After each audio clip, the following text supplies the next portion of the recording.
Hello, good evening to everyone. I'm Dr. Philip McMillan. I have been focused on COVID and COVID autoimmunity since early 2020. Many of my predictions about the patterns of COVID and diseases that would emerge have been largely correct. In this process, I have been interviewing experts from across the world over this period of time, and I have learned so much by talking to people before interviews and after interviews and during interviews. And as that process has evolved, it has helped me to see the light about many of the challenges that we face for the future.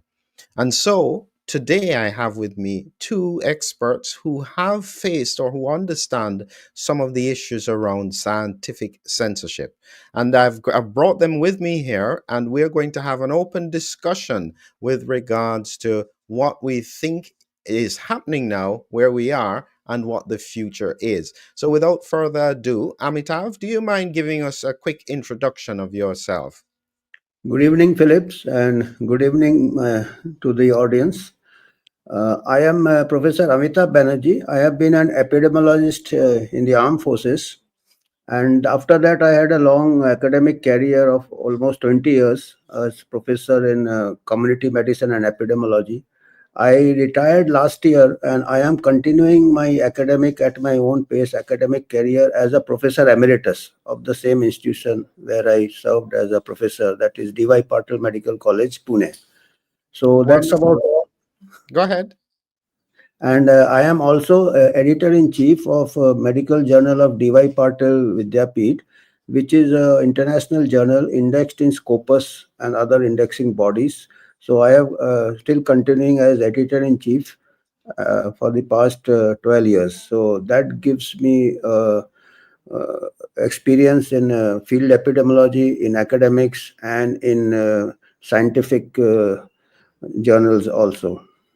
Wonderful. And Sam, what about you? Hi, Philip. Hi, Amitav. Good evening to you all. Well, I'm originally from Belgium, living in India now. I know Professor Amitav. I got to know him in the last few weeks and months. My background: physiotherapy, osteopathy. Studied public health and epidemiology. That was also my research background.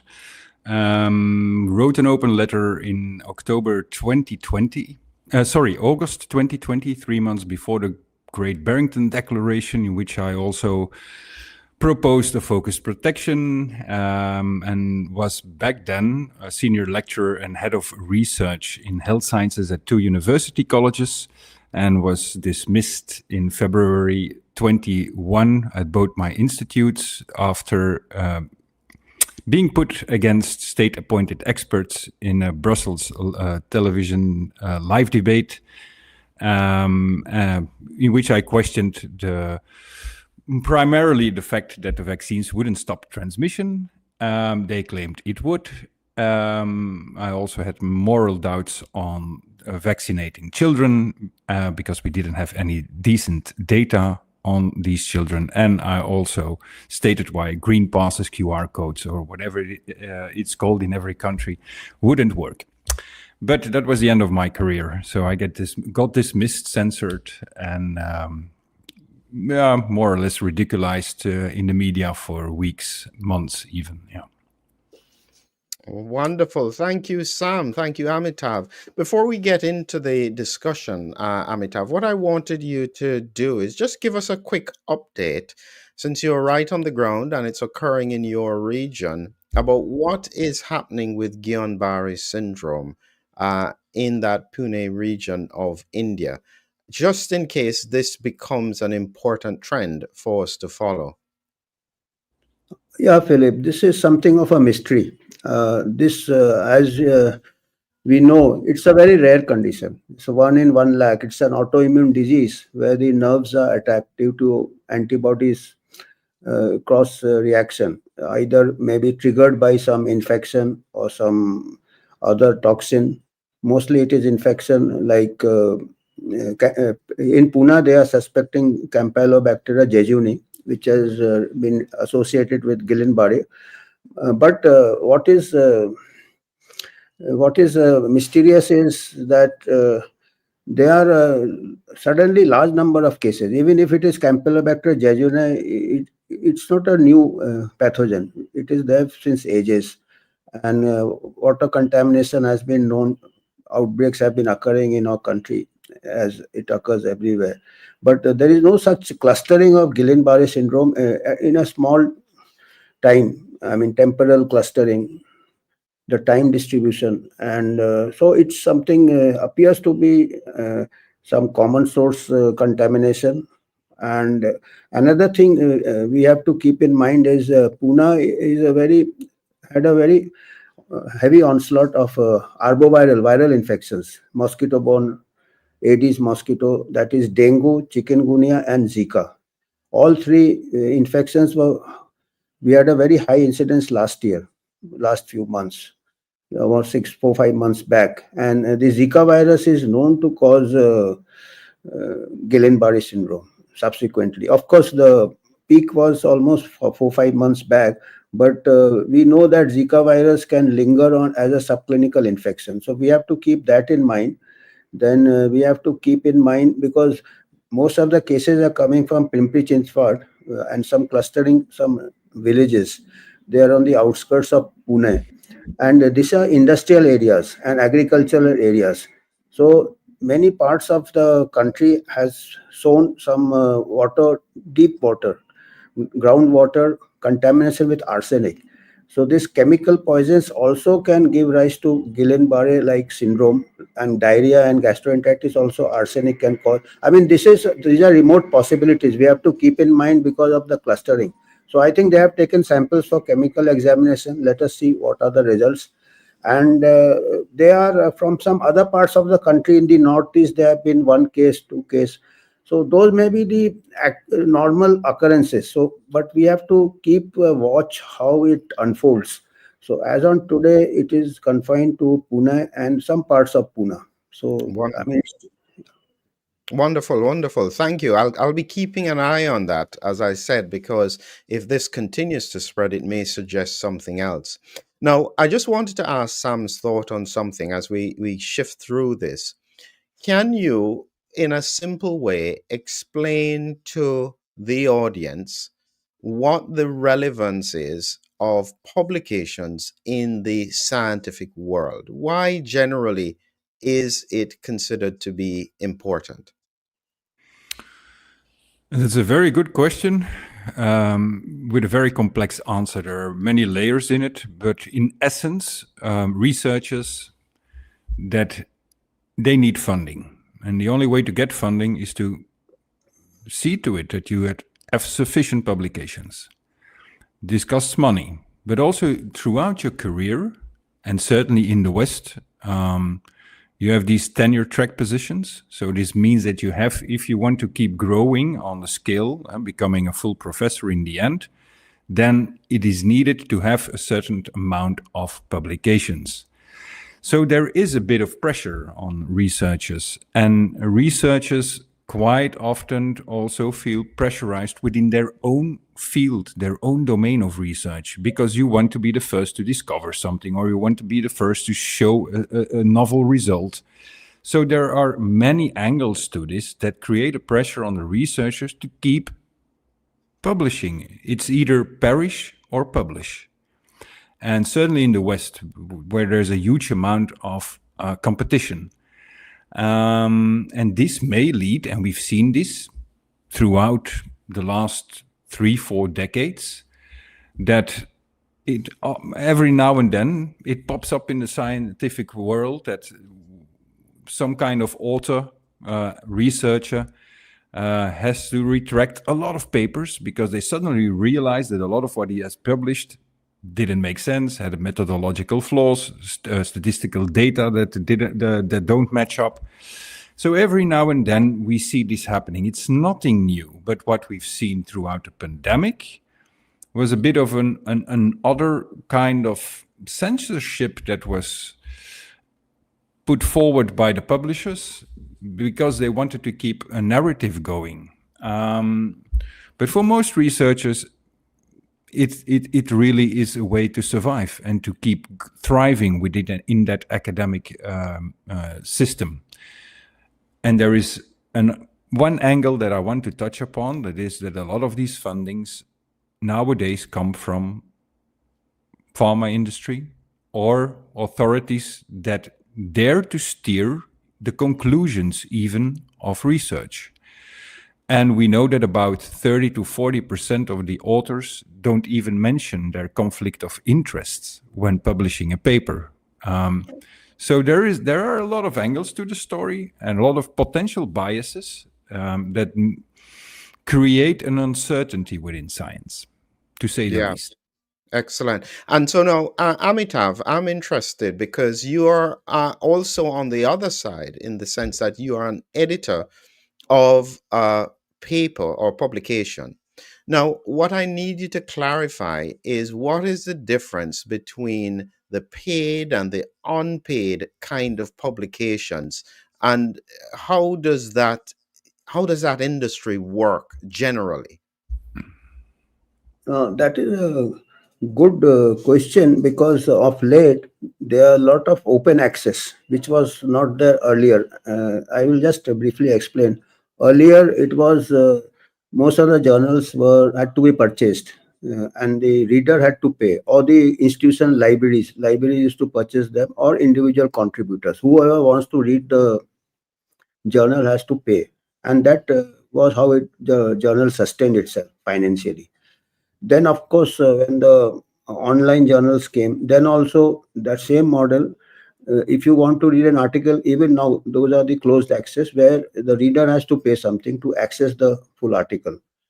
And that was increasingly the open access journal came, although I think more than a decade or couple of decades, where the author pays the money instead of the reader. It is open access means that anybody have access to it. It is online, or it is online. You can have hard copies also, print copies, but online anybody can get the full paper, and the money is recovered from the authors pay model.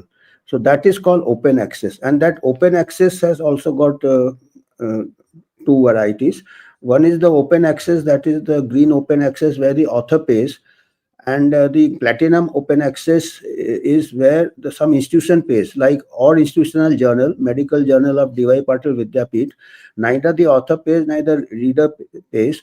The institution is paying for the charges, publishing charges, printing charges, everything. The As an institution, as an academic input, as a contribution to academics, so our institution is providing a platform for exchange of research and scientific communication. So that is supposed to be the highest model where there is no conflict of interest, because when the authors are paying, there is a conflict of interest at the editors or the publishers.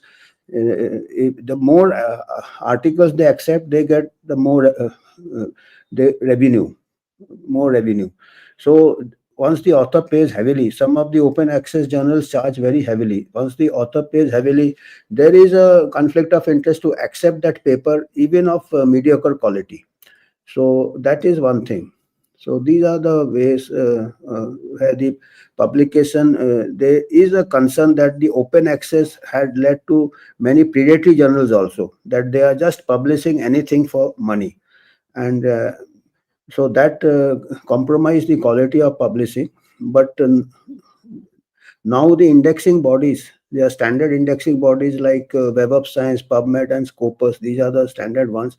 They are very particular of indexing only good quality journals. So there is some cleanup of the system. The open access journals also, there is a strict criteria for them to get into this indexing bodies. If they do not follow the quality publication, so they do not have a chance to. So this is one way to ensure that once the indexing bodies are keeping a tag on the quality of publication, so we can be assured of at least some uh, credibility in scientific research.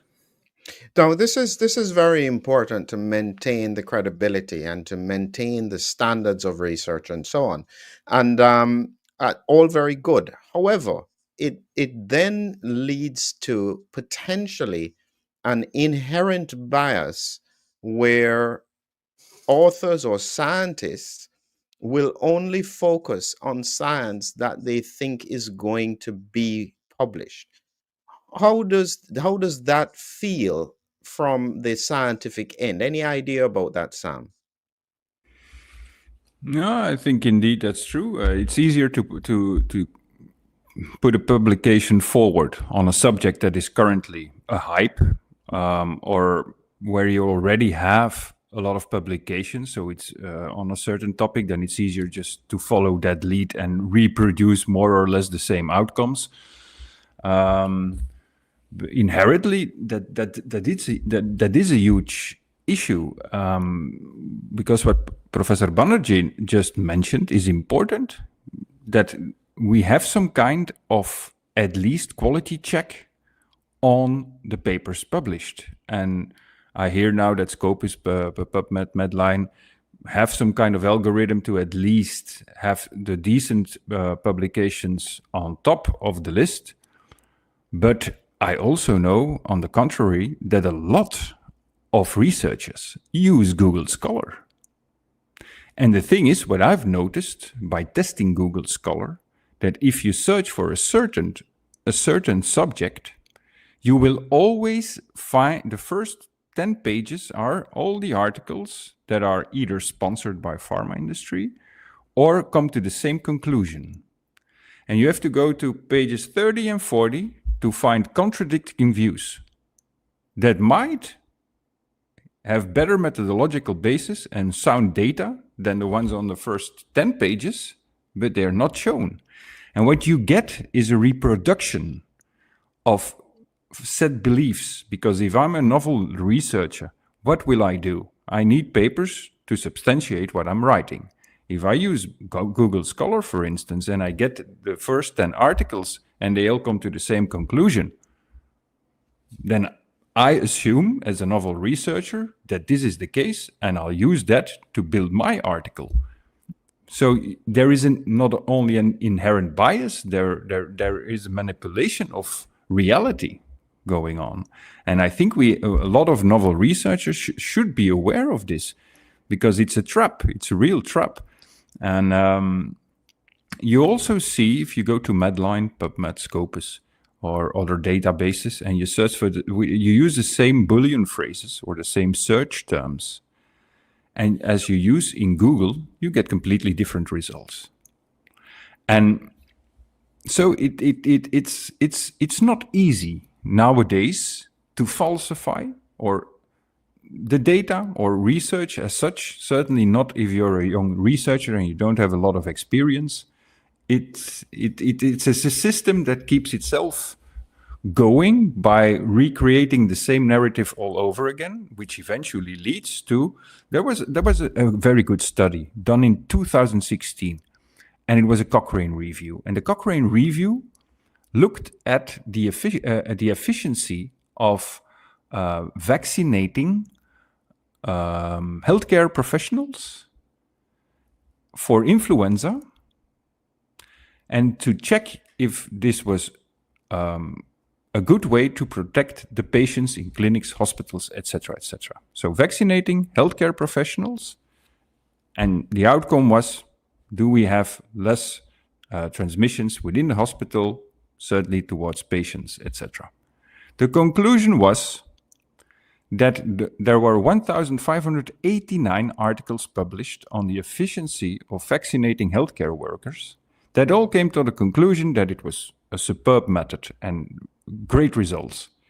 Until that Cochrane started looking at all the data and all these 1,589 papers, and what they saw was that all these papers referred to 4 papers that were initially published between 1998 and 2004. And these 4 papers were used, those data, as the basis where all the other researchers published, the 1,500 plus research papers were based themselves on the initial data of those 4 initial papers that ever were produced on this topic. Cochrane looked into these data of these 4 first papers. They were all wrong, full of methodological flaws, and the data didn't add up. Consequently, the 1,500 other publications that used the first four ones as a start point were all fraudless, not by intention, but by just following that lead all the time. So we have to stay vigilant, I think, as scientists, researchers, that we keep an open view and not always accept the so-called consensus. Very important point. And Amitav, I'm going to pull you out of your current editor of the journal. I'm going to put you in terms of in lead of one of the top journals now, say Nature or Lancet or something. These journals make their money largely from contribution from industry and so on. How can you remain objective in that kind of scenario? It's very difficult, Philip. Even I think about 2 decades back, the editors of Lancet, BMJ, and other top journals, they wrote a combined editorial. It included Richard Houghton, the present editor of Lancet, Richard Smith, editor of BMJ. They wrote an editorial which brought out how the pharmaceutical lobby is influencing science, and the amount of money these journals get from reprints. And so, to that extent, they said this medical journals nowadays have become the extension arm of the pharma industry. So, these are the words in that editorial, and it's how the scientific research, because more and more funding are coming from these companies, and as Sam brought out that researchers, they require grants, they require publications, and once they get grants from the pharma industry, the hypothesis or the outcome is already decided, and the researcher has to just fill in the blanks. And if the outcome is not favorable to the pharma interest, the researcher will not get the grant next time. So there is an indirect pressure, and this has been admitted by editors of, as you said, Lancet. The real editors of Lancet, they are aware of it, but I suppose they are helpless, because that is how things are going. Besides, as it is, most research have got their methodological flaws, which are difficult to almost eliminate always.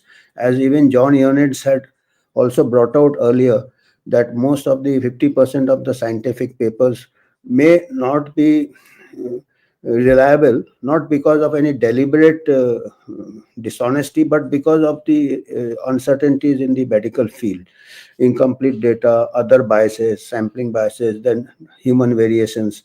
And if you add to that this influence of extraneous influences like profit of pharma, and if they want a certain results, then it becomes, one loses the trust, whether we can trust all the papers, even in good journals. That's a really, really big topic here, because it sounds as though what both of you are saying is that there was an illness in the industry beforehand. And then when you have a COVID pandemic where there are financial interests around, say, the production and the support of vaccines and the like, this has become significantly exacerbated because there are so many factors that need to be fed. You know, you have an industry that needs to promote a particular intervention. They would want this to continue long term. They need the public to trust that all the science is supporting it. And so there would be tremendous pressure on these, because nobody at the start of the pandemic, everybody was just talking about it has to be peer reviewed, it has to be published in a top journal. If it's not, it's irrelevant, don't listen to it. And so suddenly, if you have that kind of pressure being applied across the board, then that pressure has to be going right to the top of these publications.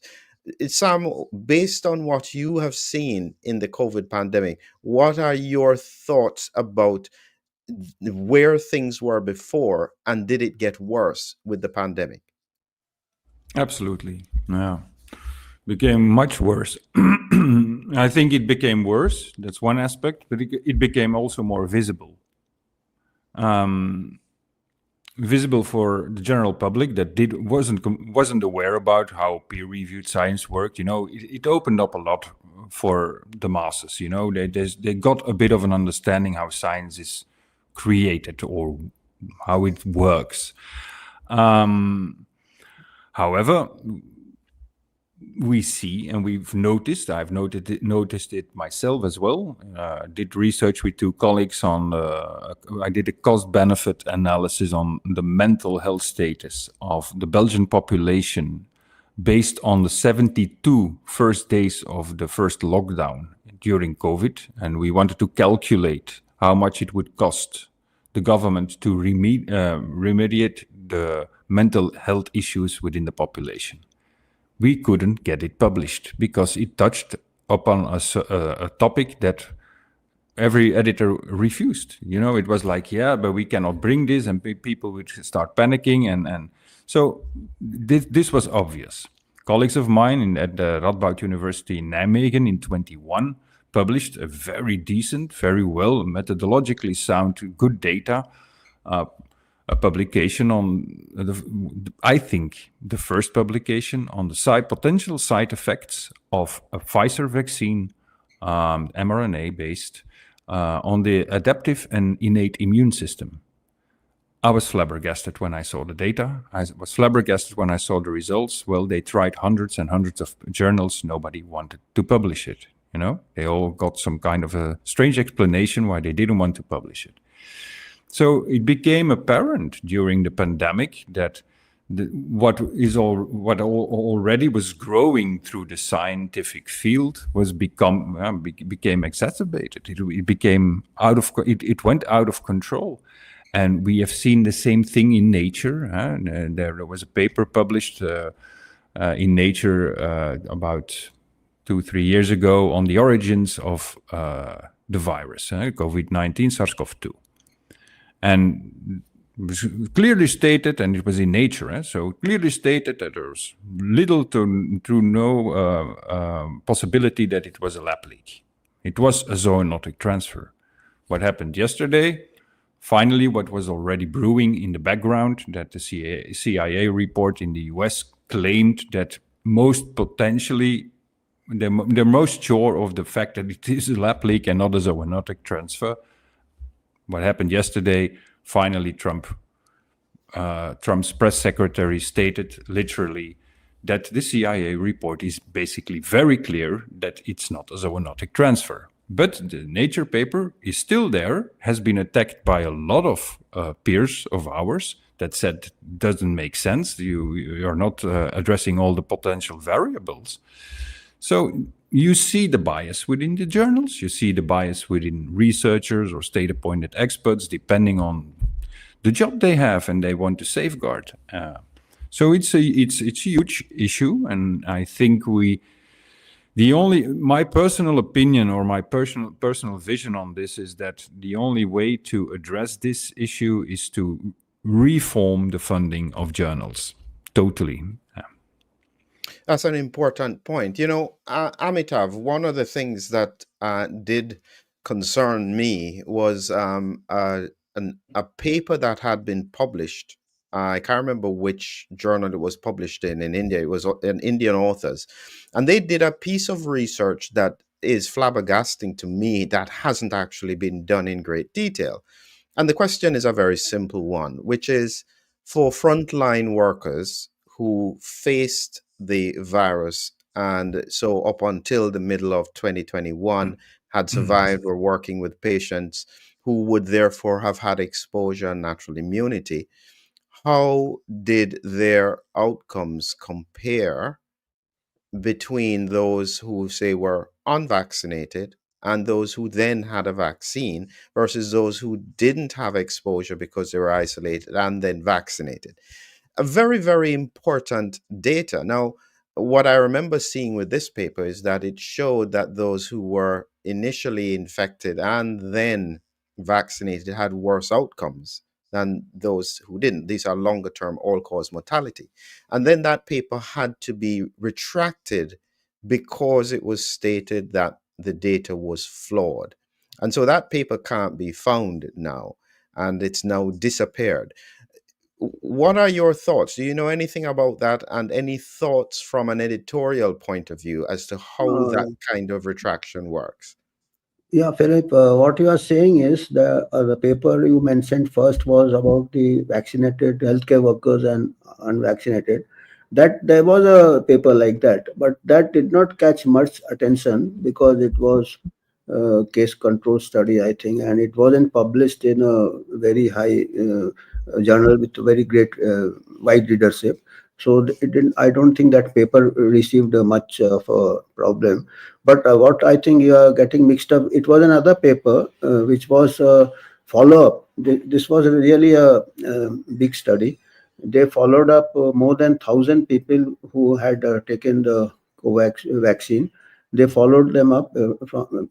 It was a paper published by Banaras Hindu University. It's a good university in India, and the authors they followed up the patient. They did a telephonic survey for more than 1.5 years, and they just recorded the adverse events of significance. Adverse events of significance. It was a telephonic interview.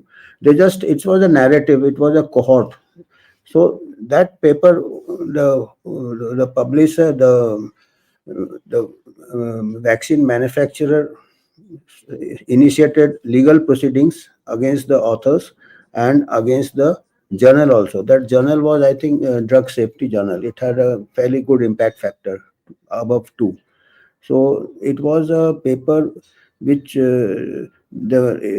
they came down heavily on the authors. They came down heavily on the journal also.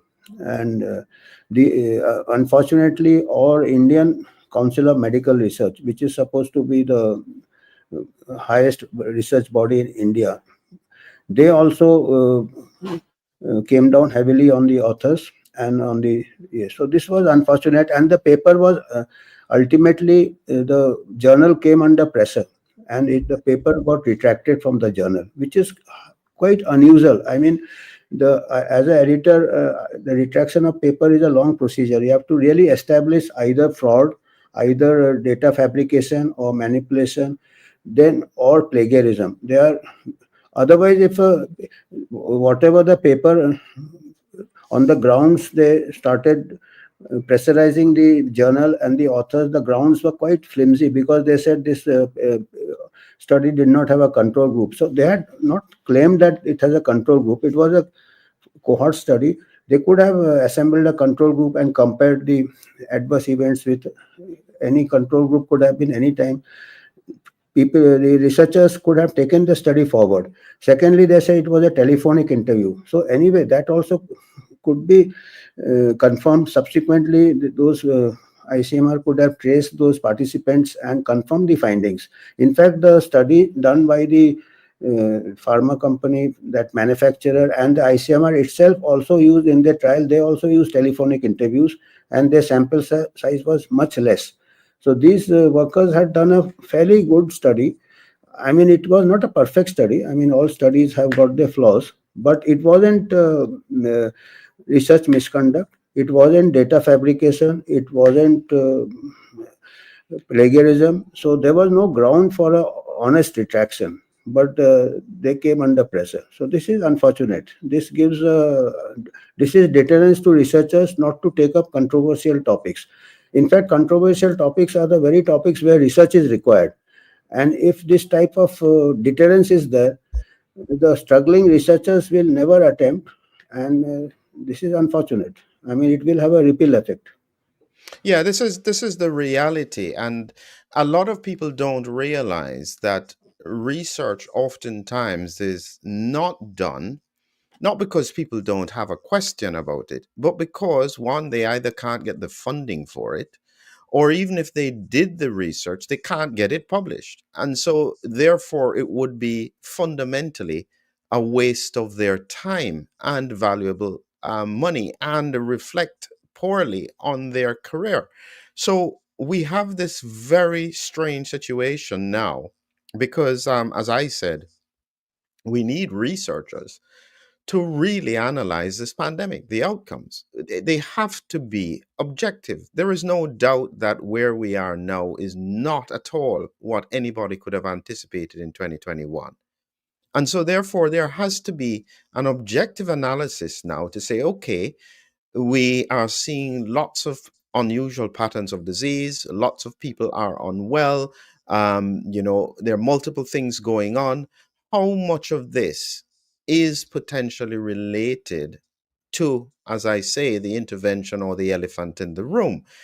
But nobody will want to try and do that kind of research. How in the world, Sam, are we supposed to try and move this forward?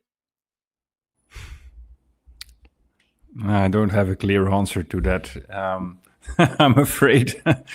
Or you should find some philanthropic funding and gather some independent researchers, and then you might have a potential team that can start digging into this. But if it comes through the official channels like universities, governments,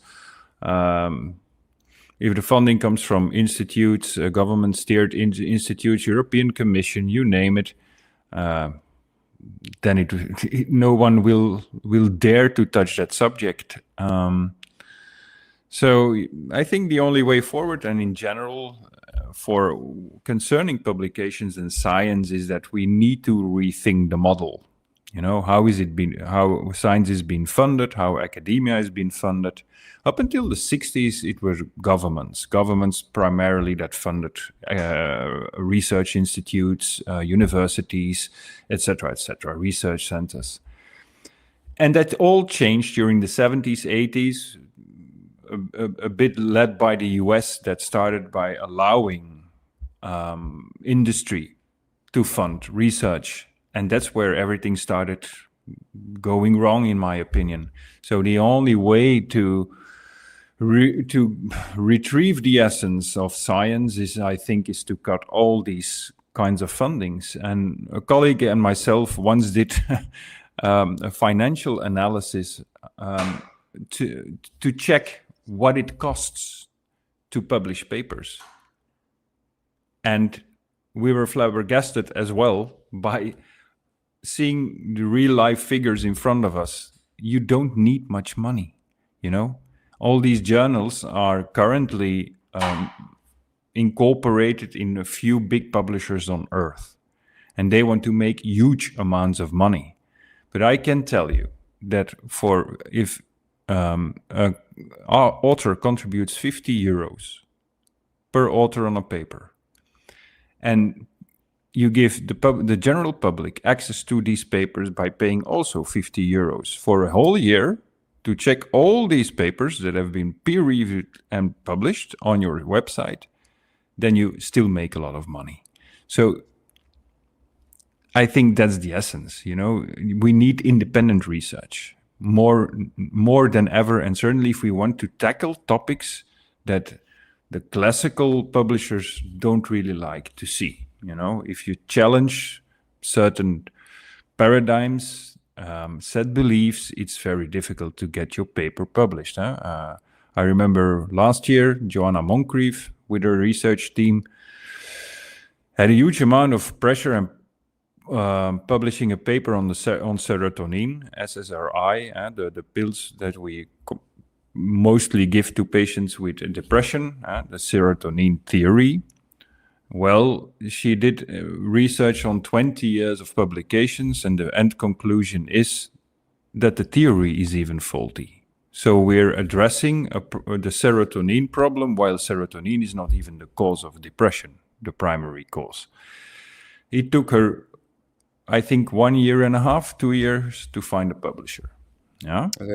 This is serious stuff. And I still struggle with the model, Amitav, with regards to, I have sat down, I have done a year and a half of research.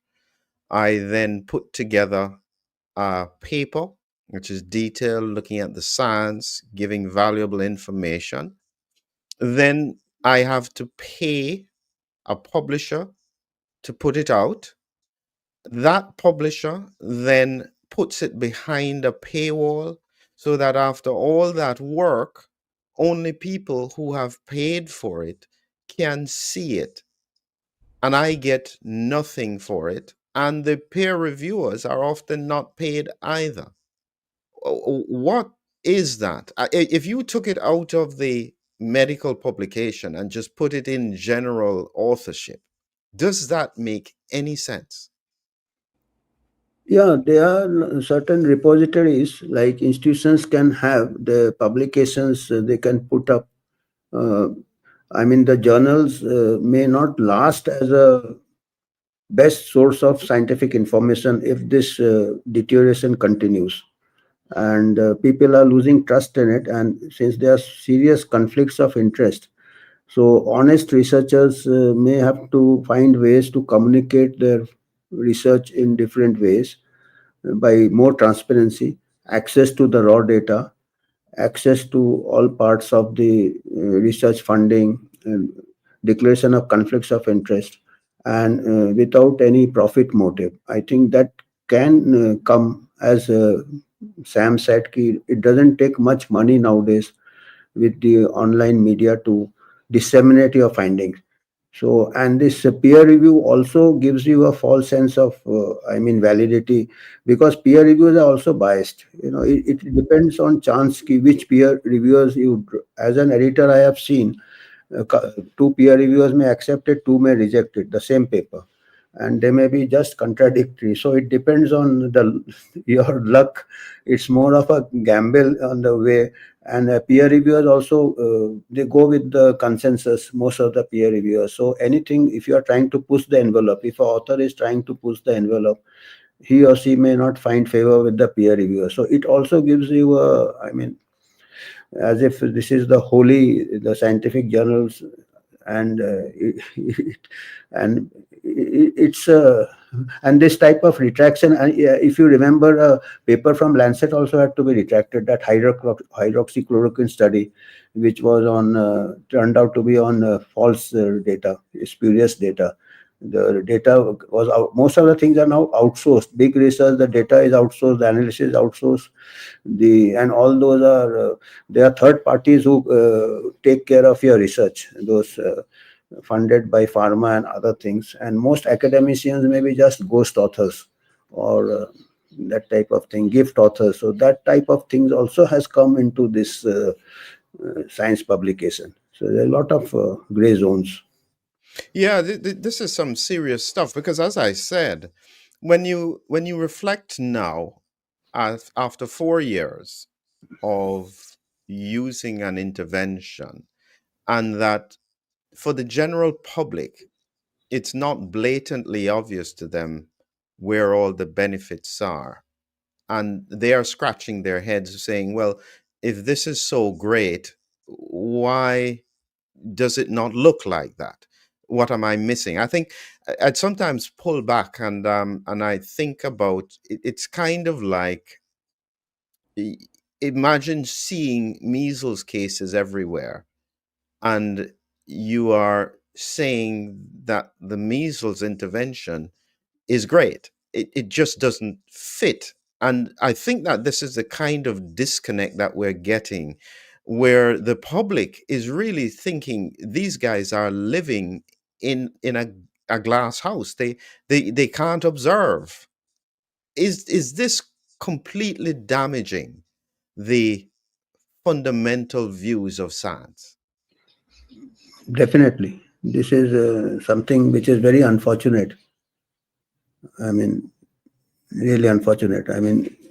This is the, I mean, then there are all types of other people with vested interest. There is a rebound to different types of, say, alternative medicines, which may be even less scientific.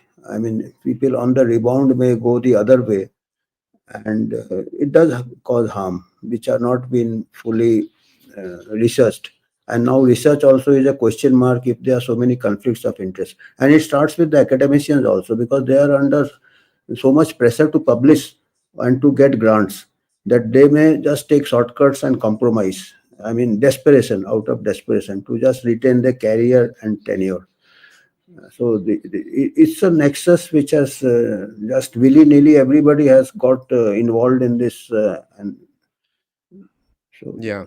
I just It's, want it, to it, show. it has become Go on. mainstream as well, Mhm. yeah. within science, the scientific community just accept this as well. I give you a small example. 2020, where we were locked down, I was still head of research, and I was invited online for the new fundings provided by the EU government for the next 4 years. So all my colleagues from around the globe were visiting online, and we were following all these workshops.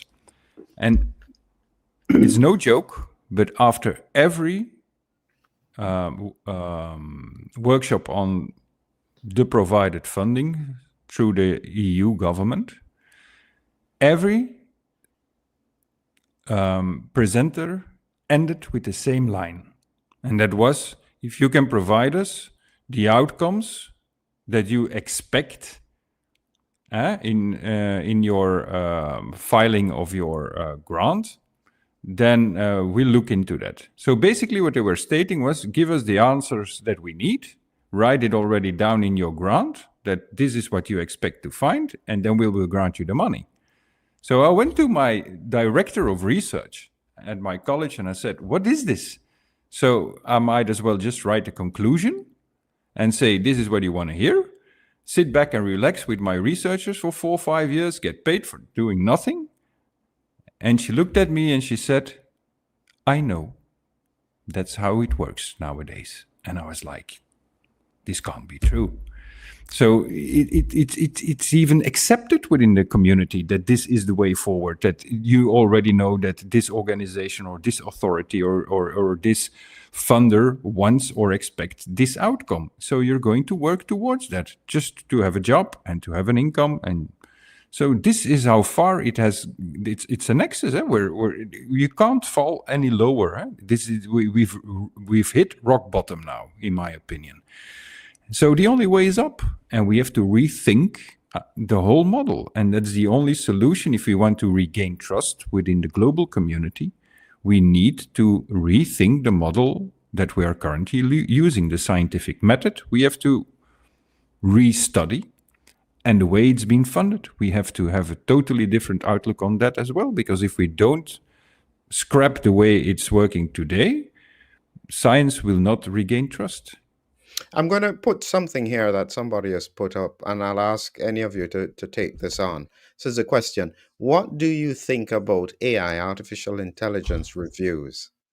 Oh, I would love to answer that. In my opinion, AI and medicine is a bad match. And the reason is very simple, because AI is being fed by their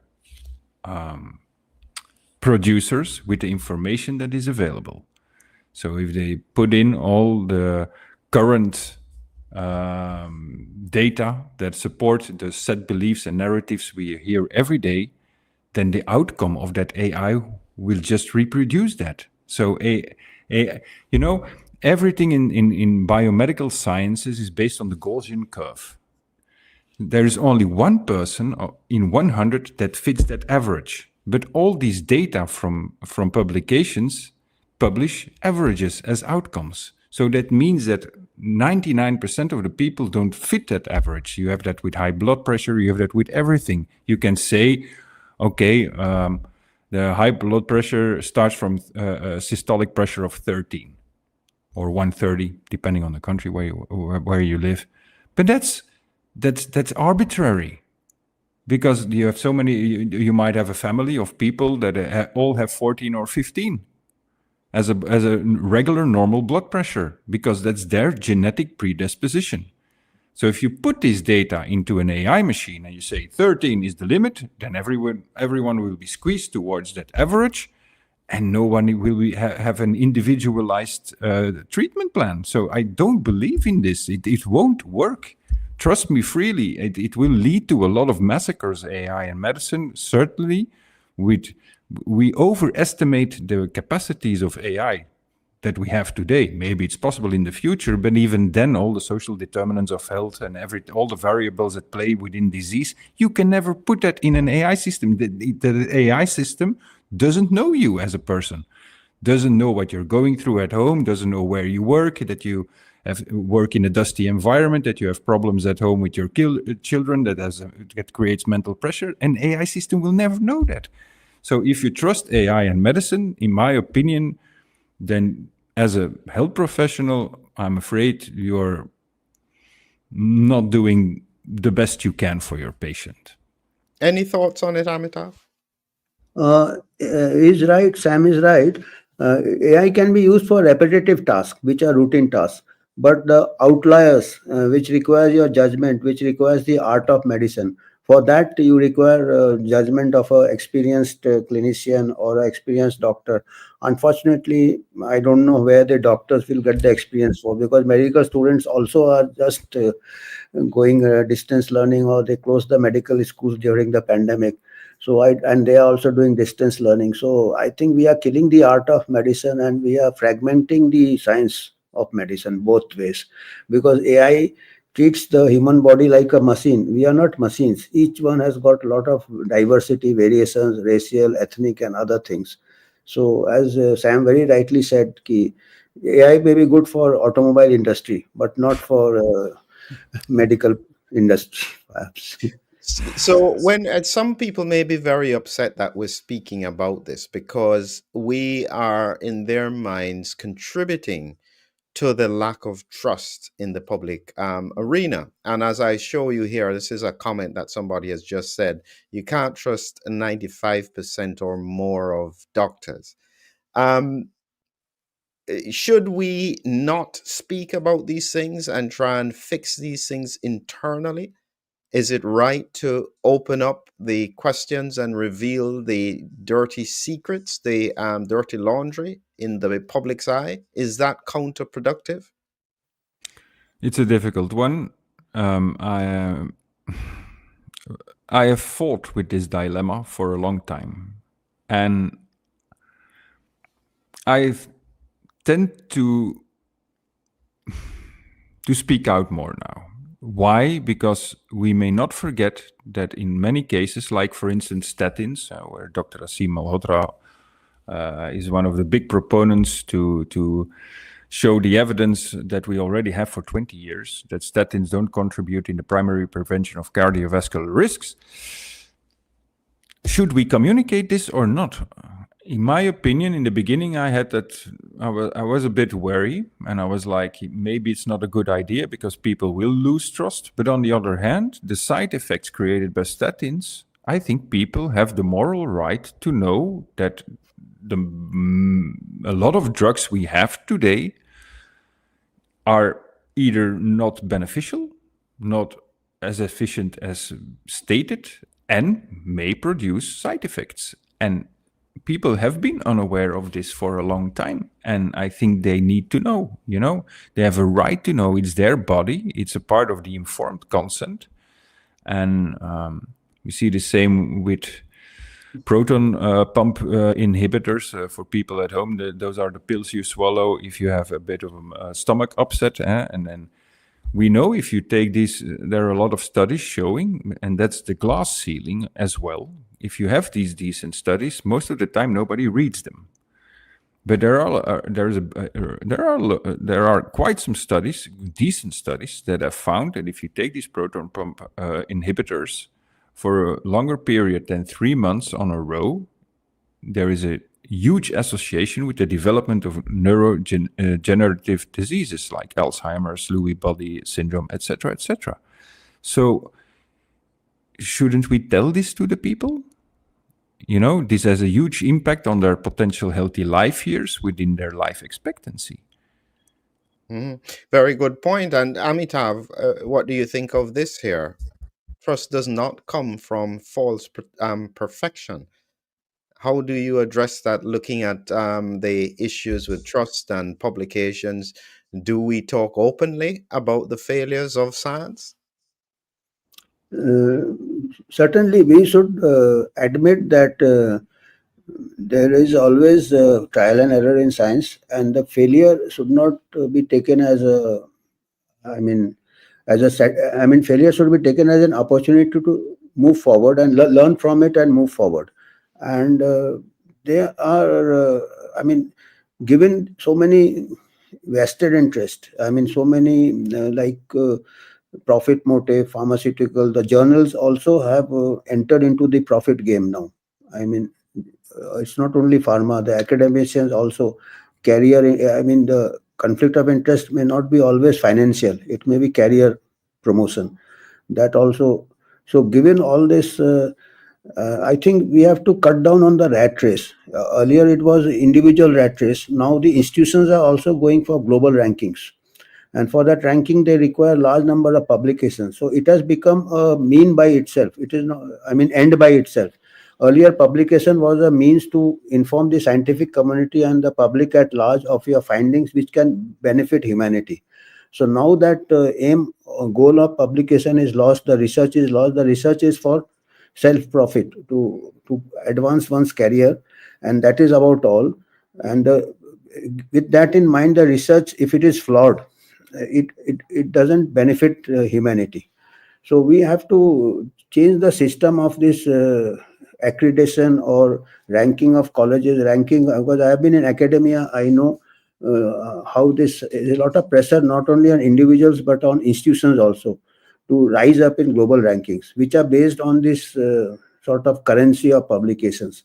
So they are interested only in numbers, not in the quality of research, not on the authenticity of research. So everybody has gone into this, and they are the people, journals who are promoting any type of research. Then they are the pharma industry. They are promoting their own interest. So all this adds up, and the adverse impact of this is more than the sum total of all these conflicts of interest. So we have to abandon the system of, I mean, it's a difficult to catch. The momentum is so fast, it is really difficult to stop this, but we have to think, the academic bodies should think, the accreditation bodies should think, this is causing more harm than benefit, and we are getting the spurious ranking, because now the even in medical schools the clinical work and teaching takes a backseat. Everybody goes for promotion of writing papers or research and maximum publication metrics, and then they indulge in questionable practices. So it is losing its meaning. The research should be good. It may not be in quantity but in quality. So for that, this measuring metrics, using the metrics for individuals as well as for institutions, this should be abandoned by the, I mean, some global accreditation body or ranking body. So it's a lot of overall is required. Yeah, I think that these are very serious times because, as I often say, I think that fundamentally, after the pandemic, and certainly when we add in the impact of the change in physiology from various interventions during the pandemic, a lot of the way how the human immune system functions has changed. The clotting system has changed. And so, therefore, much of what we thought was good science may have to all be redone for us to be able to confidently say, okay, this medication is going to work in this way at this dose. It's almost as if we have to go back to the basics and redo the science. And if we're doing that, we have to do it on a foundation of a solid, open, genuinely searching for answers kind of scientific model. Imagine that as we come to the close here, imagine that RFK gets confirmed and he is trying to bring changes to the system. He pulls you in. We'll start with you, Amitav, and then we'll do Sam. He pulls you in, Amitav, and he says, listen, I want you to help me build a model for the US which will be applicable for the rest of the world. What do you think, Amitav, could be something that would be future proofed to bring about a health revolution where we really are getting back to the fundamentals of science?